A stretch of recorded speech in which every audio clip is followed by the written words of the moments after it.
The air crackled with the kind of silence that screams louder than words. Marcus Wright, CEO of Wright Motors, stood in the parking lot of his own dealership, his $3,000 suit wrinkled from a day of boardroom battles, only to face a fight he never saw coming. It was supposed to be a routine visit. Marcus, 42, had built Wright Motors from a single lot in Detroit to a chain of luxury dealerships across the Midwest. Today, he'd slipped into his flagship store in Chicago unannounced, just another customer in a sea of polished chrome and gleaming hoods.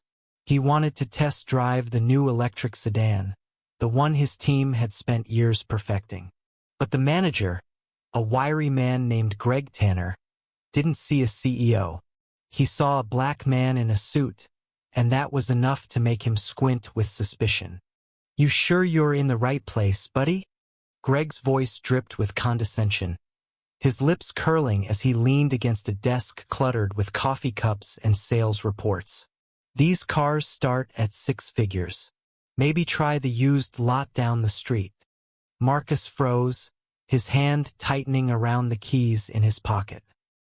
He'd faced this before side-eyes in boardrooms, whispers at galas, but at his own dealership, the audacity burned. He forced a smile, the kind that hid a storm. "I'd like to test drive the Alara sedan. Now." Greg chuckled, a sound like gravel underfoot. "Look, man, we don't just hand out keys.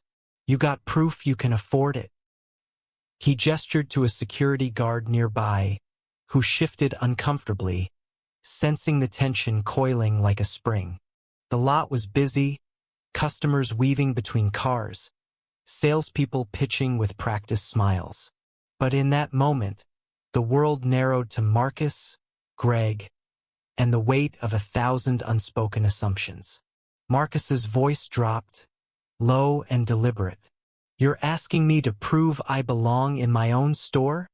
Greg's smirk faltered, but he doubled down. "Your store? Come on. Don't make this harder than it needs to be." He stepped closer, his tone patronizing. "Let's keep this civil, all right?" Civil. The word hit Marcus like a slap. He'd spent his life proving he was more than the stereotypes thrown at him, first in the foster homes of his youth, then in the cutthroat world of corporate America. He'd clawed his way to the top, not just for himself but for every kid who looked like him, who dreamed bigger than the boxes others built around them. And now, this man, this nobody in a polyester tie, thought he could gatekeep Marcus's own empire. "Call your regional manager," Marcus said, his voice steady but laced with fury. "Tell him Marcus Wright is here, and tell him you're refusing me a test drive." Greg's eyes narrowed. He didn't know the name, but he sensed a trap. Still, his ego held firm. "I don't need to call anyone. I run this place. You want a car? Show me a bank statement or get out." A small crowd had gathered now, customers and staff sensing the electricity in the air. A young salesman, Jamal, hovered nearby, his eyes wide with recognition. He'd seen Marcus's photo in company emails, heard his speeches at annual meetings. Greg," Jamal stammered. "Maybe we should stay out of it." Greg snapped, his face reddening. He turned back to Marcus. "You're wasting my time. Leave, or I'll have security escort you out." Marcus didn't budge. His gaze locked on Greg's, unyielding. "You have no idea who you're talking to, do you?" His words were calm, but they carried the weight of a man who'd fought battles Greg couldn't imagine. "Call your boss. Now." The standoff stretched, seconds feeling like hours. Jamal, unable to stay silent, stepped forward. "Greg, that's Mr. Wright, the CEO. You know, the guy who signs our checks." Greg's face drained of color. The crowd murmured, a ripple of shock spreading. He opened his mouth, then closed it, like a fish gasping on dry land. You're not serious," he muttered. But the truth was sinking in, heavy and undeniable. Marcus leaned in, his voice a quiet blade. You've got 5 minutes to explain why you thought you could treat me like this in my own dealership. And trust me, Greg, your answer better be good. The call to the regional manager, Linda Voss, was made in a panic. Greg's hands shook as he dialed, his bravado crumbling under the weight of his mistake. Linda arrived in under 10 minutes, her SUV screeching into the lot. She was a no-nonsense woman, hired by Marcus years ago for her sharp mind and sharper ethics. She took one look at the scene, Marcus standing tall, Greg shrinking, the crowd whispering, and knew exactly what had happened. Greg, you're done, Linda said, her voice cold as steel. Pack your things. You're fired. Greg sputtered, his face a mix of disbelief and desperation. This is a misunderstanding. I was just doing my job. Your job, Marcus cut in, is to treat every customer with respect. You failed. Spectacularly. The crowd watched in stunned silence as Greg grabbed his jacket and stormed out, muttering excuses no one cared to hear. Linda turned to Marcus, her expression a mix of apology and resolve. I'm sorry, Marcus. This shouldn't have happened. Not here. Not ever. Marcus nodded, but his eyes were distant. He wasn't thinking about Greg anymore. He was thinking about the bigger fight, the one he'd been waging his whole life. This wasn't just about a test drive. It was about every door slammed in his face, every assumption that he didn't belong. And it was about the people watching now, the ones who'd seen a black man stand up and win. He turned to the crowd, his voice steady but resonant. This dealership isn't just about cars. It's about opportunity. For everyone. If you've ever felt like you didn't belong, know this, you do. And I'm here to make sure of it. The words hung in the air, heavy with meaning. Jamal, still clutching his clipboard, nodded silently, his eyes shining with something like pride. A customer, an older woman who'd been watching from the sidelines, stepped forward. Mr. Wright, she said, her voice trembling. Thank you. My son, he's faced this too. It means something to see you stand up. Marcus met her gaze, and for a moment, the weight of the day lifted. It's why I'm here, he said simply. But the story didn't end with Greg's firing. The incident lit a fuse, one that would burn through Wright Motors and beyond. By the next morning, the confrontation was trending on X, a blurry video posted by a bystander racking up millions of views. Black CEO humiliated at his own dealership.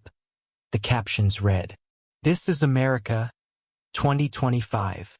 Marcus didn't want the attention, but he couldn't ignore it. The video sparked a firestorm, outraged posts, think pieces, and calls for change. Some praised Marcus for his restraint. Others demanded more than Greg's firing, pointing to a culture that let men like him thrive.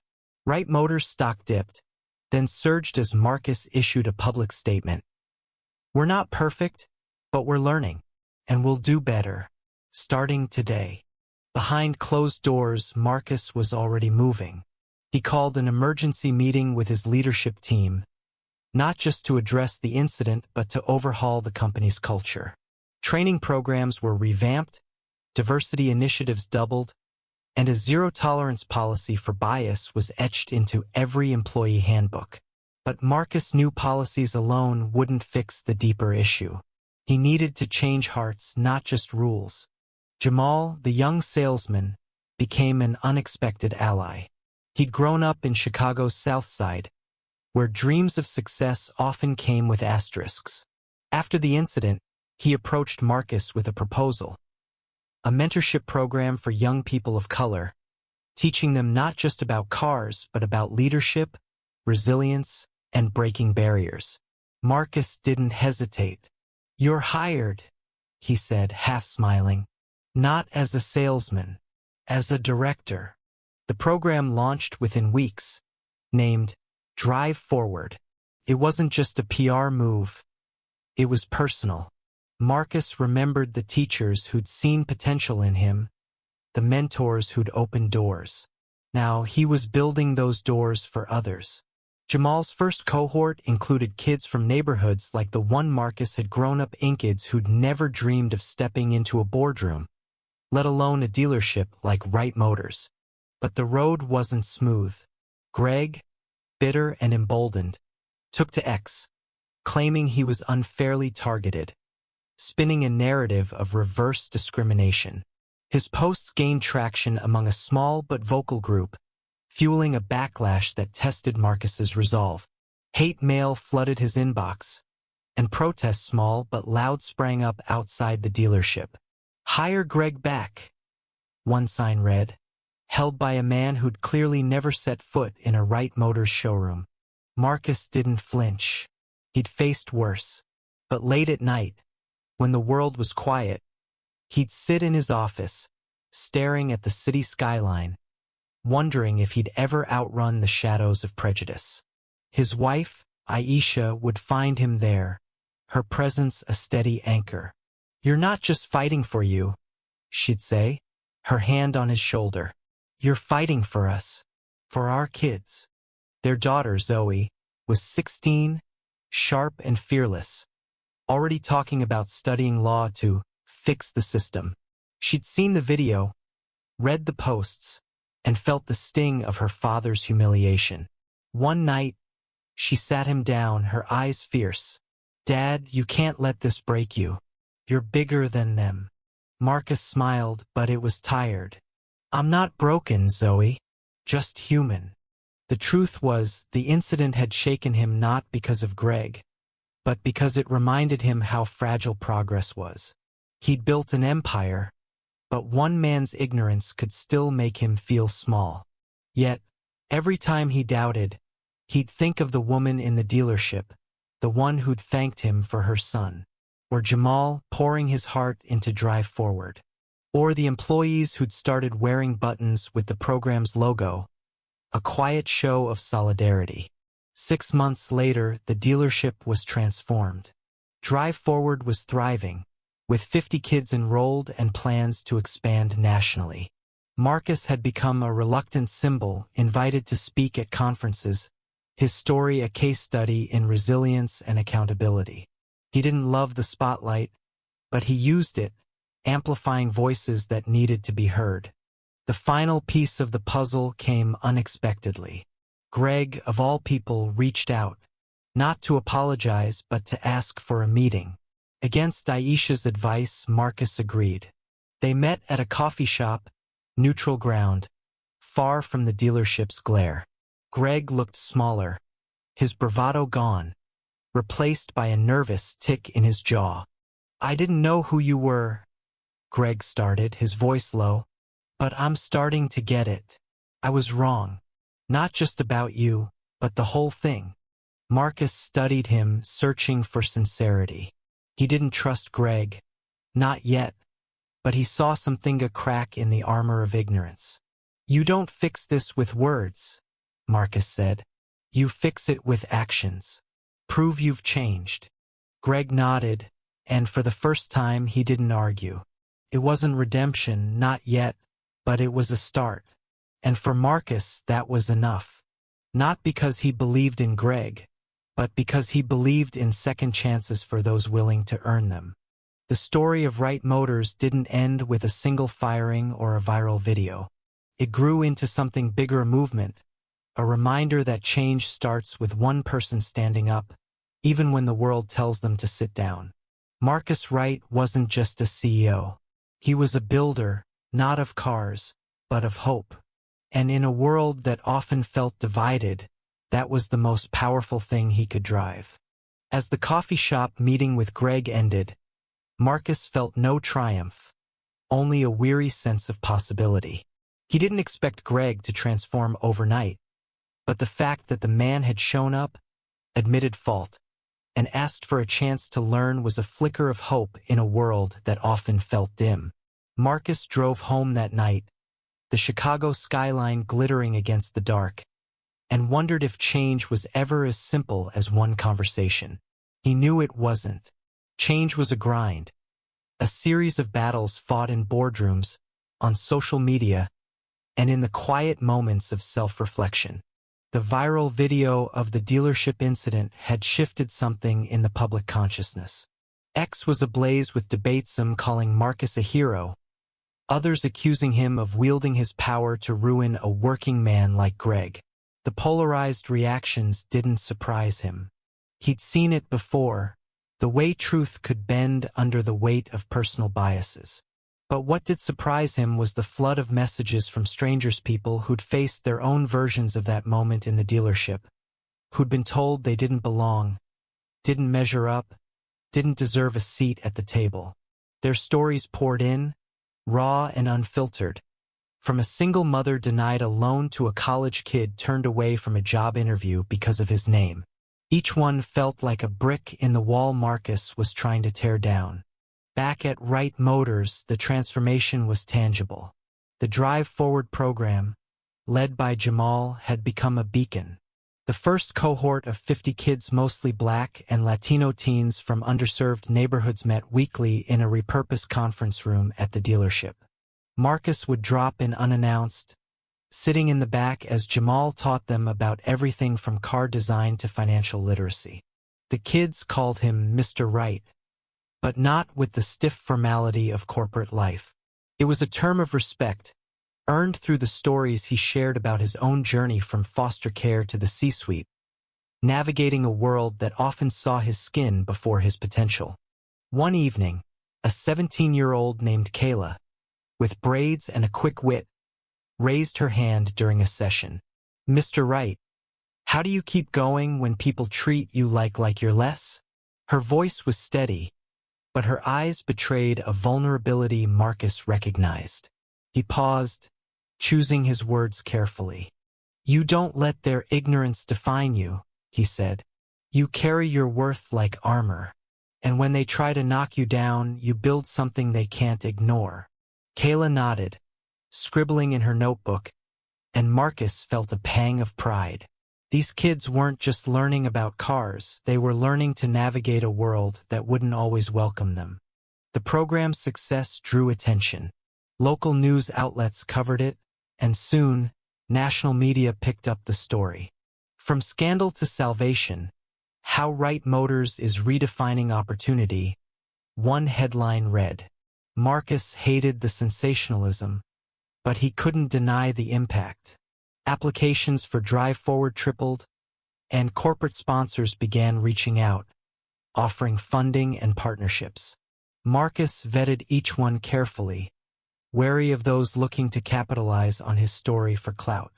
He wanted partners who believed in the mission, not just the optics. Meanwhile, the backlash on X continued to simmer.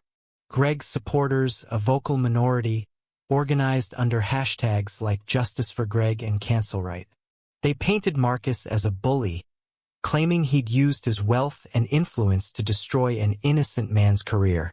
Some posts were laced with racial slurs, others with thinly veiled dog whistles. Marcus tried to ignore them, but Zoe, his daughter, wasn't so forgiving.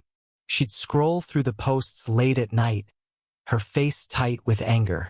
"They don't even know you," she'd say, slamming her phone down. "They just hate you because you're winning."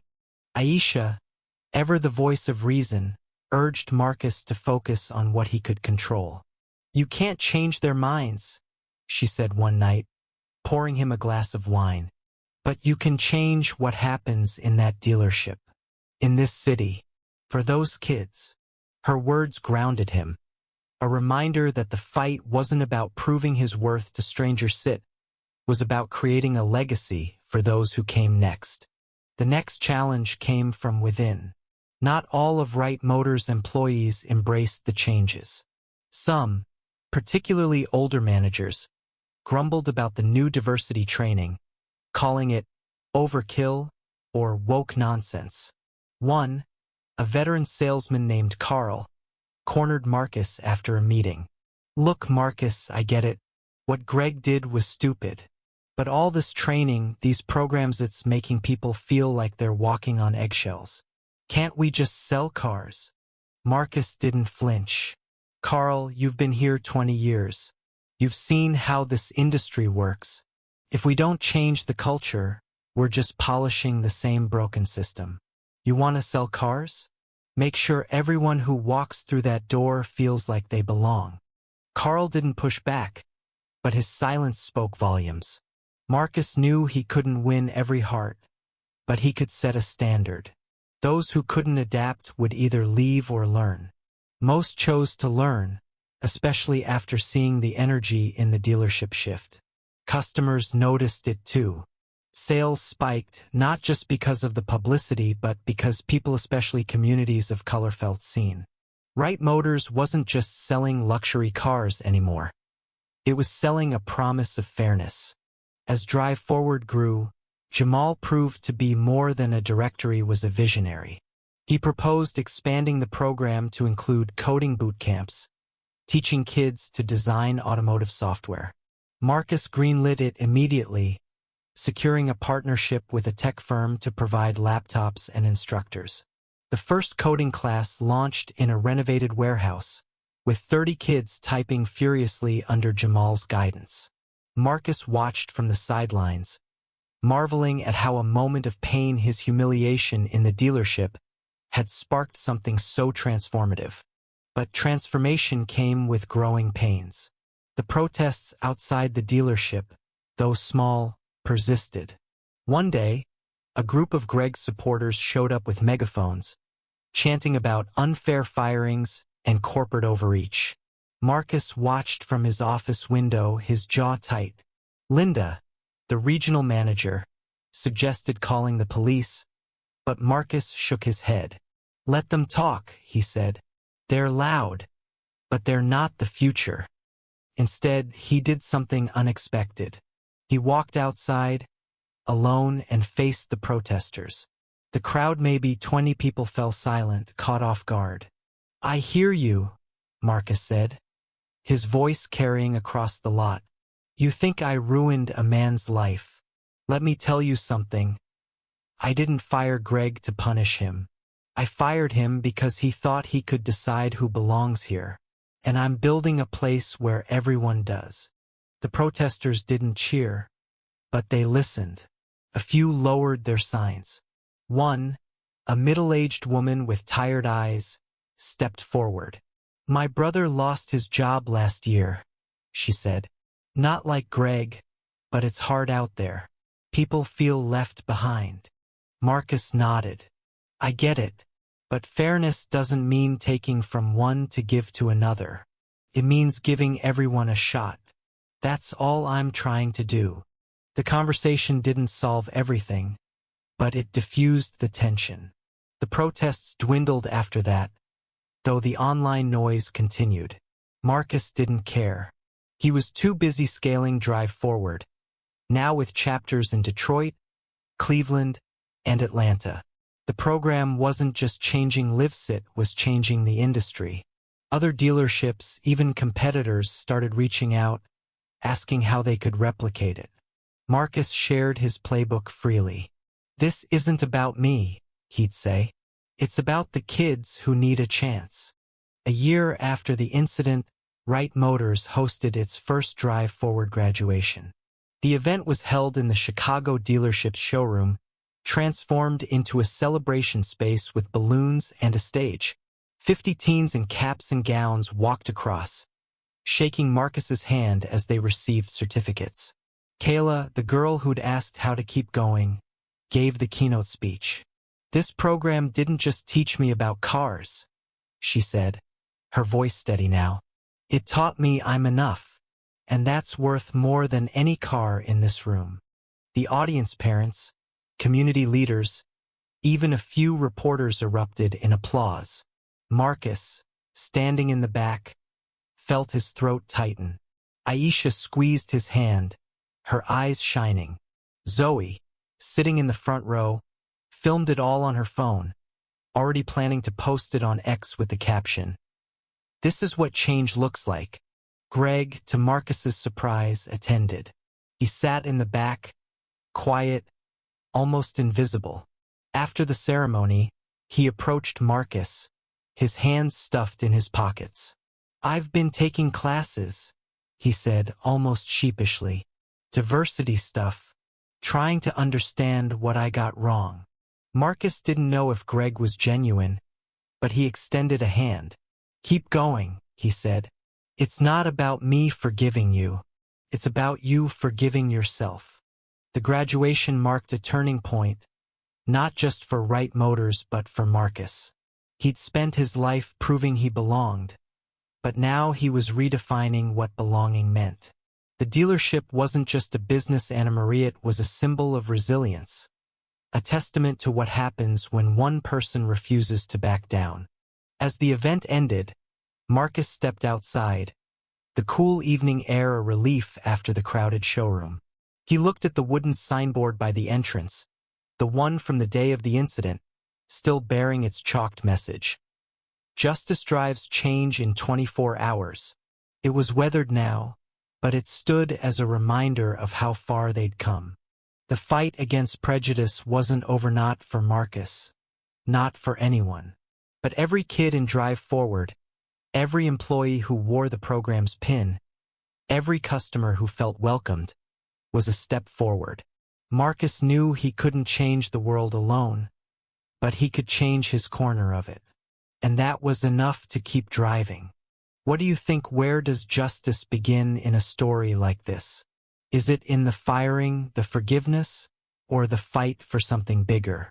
Share your thoughts, because this conversation belongs to all of us.